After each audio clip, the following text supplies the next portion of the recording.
ఆఖరి రోజుల్లో రాజశేఖర రెడ్డి గారు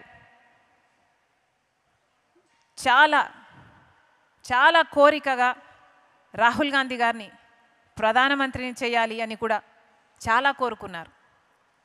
మరి ముఖ్యంగా ఆ ఎలక్షన్ ఆ టైంలో ఆ ఆఖరి సంవత్సరంలో ఎందుకో తెలియదు, అసలు ఆ రోజుల్లో రాహుల్ గాంధీ గారు పెద్ద నాయకుడు కూడా కాదు.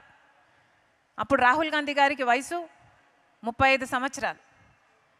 పెద్ద నాయకుడు కాదు, పెద్ద నాయకత్వ లక్షణాలు లేవు.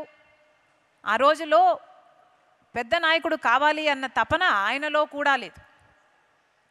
అయినా కూడా రాజశేఖర రెడ్డి గారు గుర్తించారు, ఈ మనిషి ప్రధానమంత్రి అయితే మన దేశానికి మంచిది అని ఆ రోజు గుర్తించాడు రాజశేఖర రెడ్డి గారు.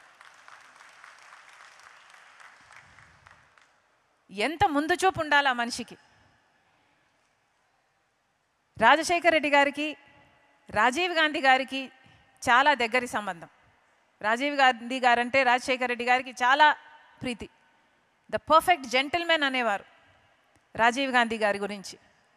అలాంటి అంత జెంటిల్మెన్ కొడుకు కూడా తండ్రిలాగే ఉంటాడు, తండ్రిలాగే చేస్తాడు అని గమనించాడు. కాబట్టే రాజశేఖర రెడ్డి గారు మిగతా ఏ నాయకులు కూడా ఇక మాట్లాడకముందే, ఈ ప్రపోజల్ పెట్టకముందే రాహుల్ గాంధీ గారు ప్రధానమంత్రి కావాలి అని ఆ రోజు 15 సంవత్సరాల కింద చెప్పిన మాట రాజశేఖర రెడ్డి గారు.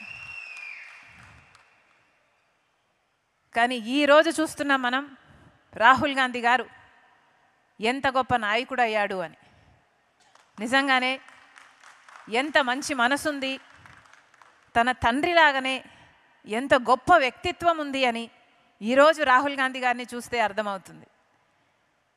ప్రేమను పంచాలని, సోదరభావాన్ని పెంచాలని రాహుల్ గాంధీ గారు పాదయాత్ర చేశారు. 7,000కు పైగా కిలోమీటర్లు పాదయాత్ర చేశారు. ఎంత గొప్ప విషయం.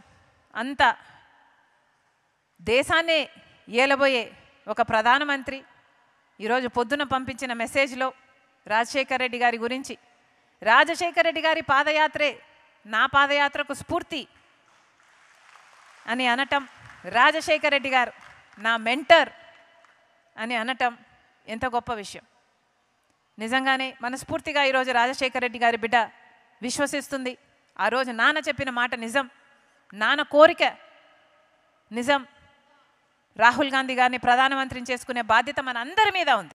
ఎందుకంటే అది రాజశేఖర రెడ్డి గారి ఆఖరి కోరిక కాబట్టి. ఈ ఆఖరి కోరికను తీర్చాలా, ఈ బాధ్యత మనందరి మీద ఉంది.